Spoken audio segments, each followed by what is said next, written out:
Freedom! You and I don't count. We'll go out of the picture anyhow, someday.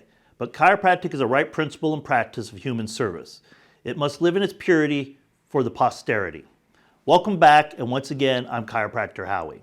Thank you for continuing to view. That was a quote by the developer, B.J. Palmer. Now, as we go into the new year, I want you to be thinking bigger than the quarterly or the yearly goals. I want you to be thinking about the future generations of chiropractors and the people that can benefit from chiropractic for the hundreds of years to come. Now, that's not going to happen by focusing on the finite short term. Chiropractic is only going to continue into the long term or infinite by being presented and practiced in its purity. As BJ said, it must live in its purity for the posterity. So in this episode, I'd like to explore how we can keep chiropractic in its purity so it continues into the coming generations as chiropractic, not medicine. Now, with the help of Simon Sinek's book, The Infinite Game, we will gain understanding of what is necessary to keep chiropractic in the infinite game, rather than the finite game that so many in our profession are currently following. Simon distinguishes the two with this analogy. A signpost stands at a fork in the road. Pointed in one direction, the sign says victory. Pointed in another direction, the sign says fulfillment. We must pick a direction. Which one will you choose? If we choose the path to victory, the goal is to win. We'll experience the thrill of competition as we rush towards the finish line. Crowds gather to cheer for us, and then it's over and everyone goes home. Hopefully, we can do it again. If we choose the path to fulfillment, the journey will be long. There will be times in which we must watch our step. There will be times in which we can stop to enjoy the view. We keep going. We keep going. Crowds gather to join us on the journey. And when our lives are over, those who've joined us on the path to fulfillment will keep going without us and inspire others to join them too. Let's first start by determining what short-term finite thinking is and what long-term infinite thinking is. If there's at least two players, a game exists. And there are two kinds of games, finite games and infinite games. Finite games are played by known players. They have fixed rules and there is an agreed upon objective that when reached ends the game. Football, for example, is a finite game. The players wear uniforms and are easily identifiable. There's a set of rules and referees are there to enforce these rules. All the players have agreed to play by these rules and they accept penalties when they break the rules. Everyone agrees that whichever team has scored more points by the end of the set time period will be declared the winner. The game will end and everyone will go home.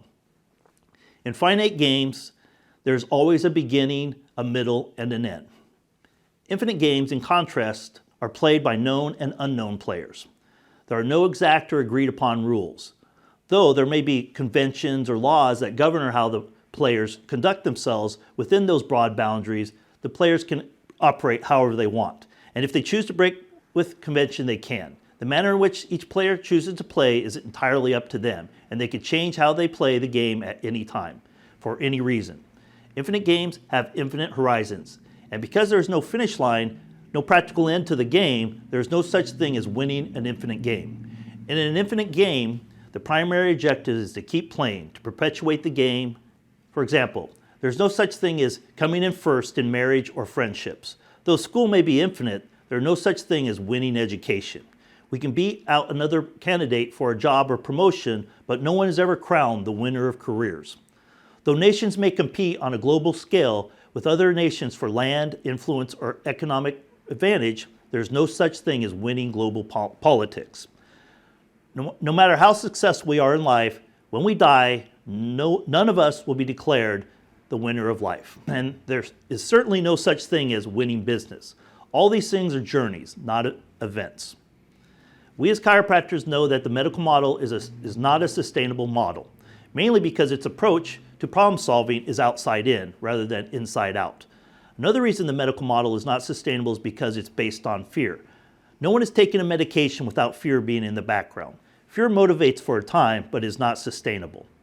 So why would the majority of the profession adopt a model that is not sustainable? There's a statistic that states that the average lifespan today of the 500 largest cap companies in this country have dropped over 40 years since the 1950s. Meaning that the average lifespan of a company went from being 61 years to only 18 years today due to finite mindsets. Profit over people. I've been in the profession long enough to have seen the changes in the profession or how people end up in our practices. When I first started in practice, people would end up in my practices because medicine failed them. So they wanted to give chiropractic a try. Now it's a medical failure, a PT failure, a pain management failure, if they ever make it into our practices. I believe it's because the majority of the profession has lost its vision and has followed the easier path, the finite path. The practice of medicine with the application of the chiropractic adjustment. Now I have a few questions for my viewers. Is the chiropractic legacy going to continue when the majority of the profession is providing a variety of other modalities that can be found in another professional's office? Do you see how the chiropractic profession could just be a footnote in history if the majority of the profession does not continue to practice chiropractic in its purity?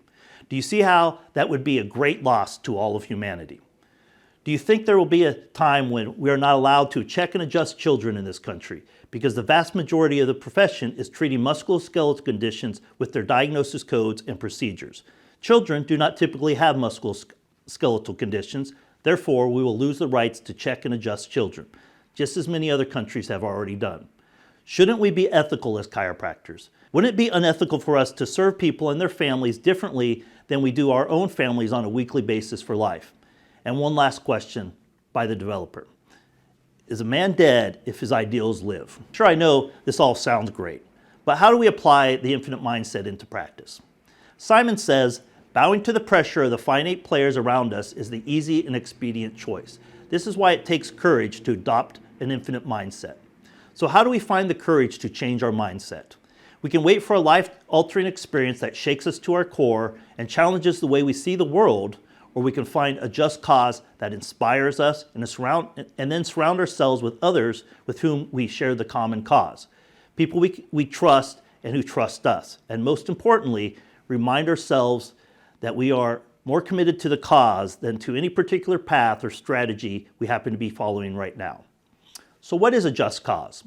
A just cause is a specific vision of a future state that does not yet exist. A future state so appealing that people are willing to make sacrifices in order to help advance towards that vision. Now there are 5 elements that make up a just cause. They are: 1, it must be for something, not against something. It must be hopeful and optimistic.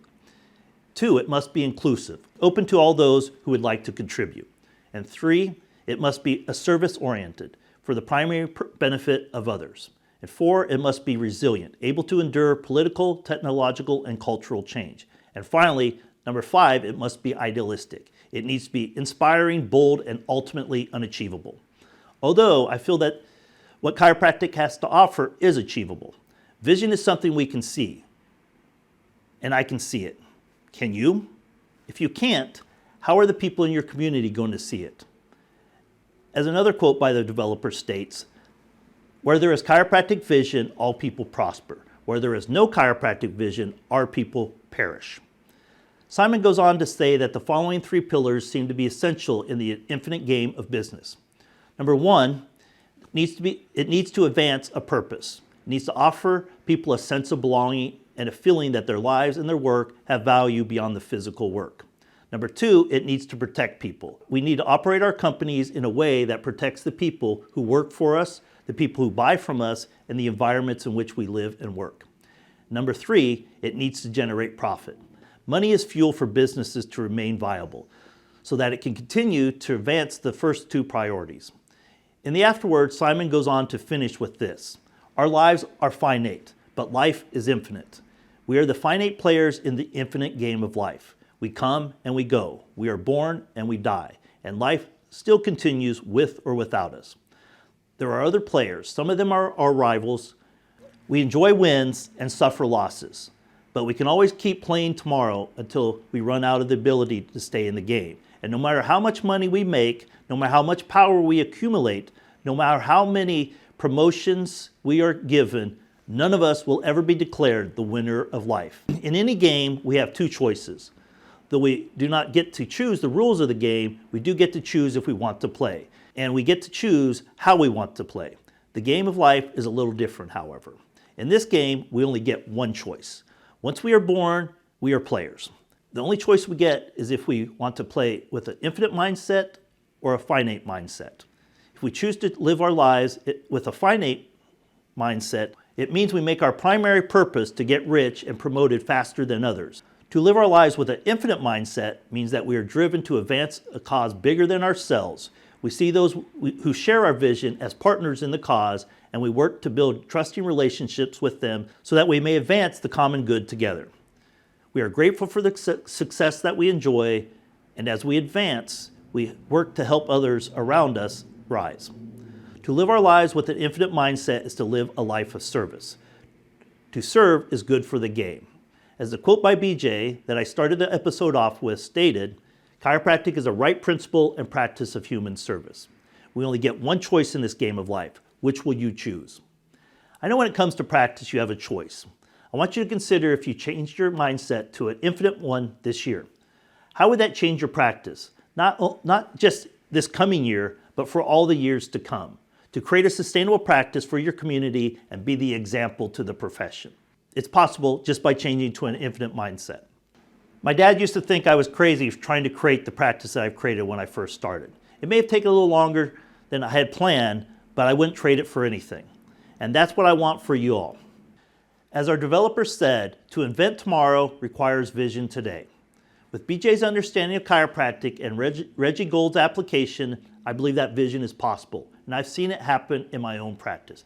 Get people to understand the vision of chiropractic, and when that vision is locked into place and you have developed a fee system and an office structure that provides lifetime care based on the idea that chiropractic is only about function and needs to be done on a weekly basis for life, you'll begin to experience practicing chiropractic with freedom!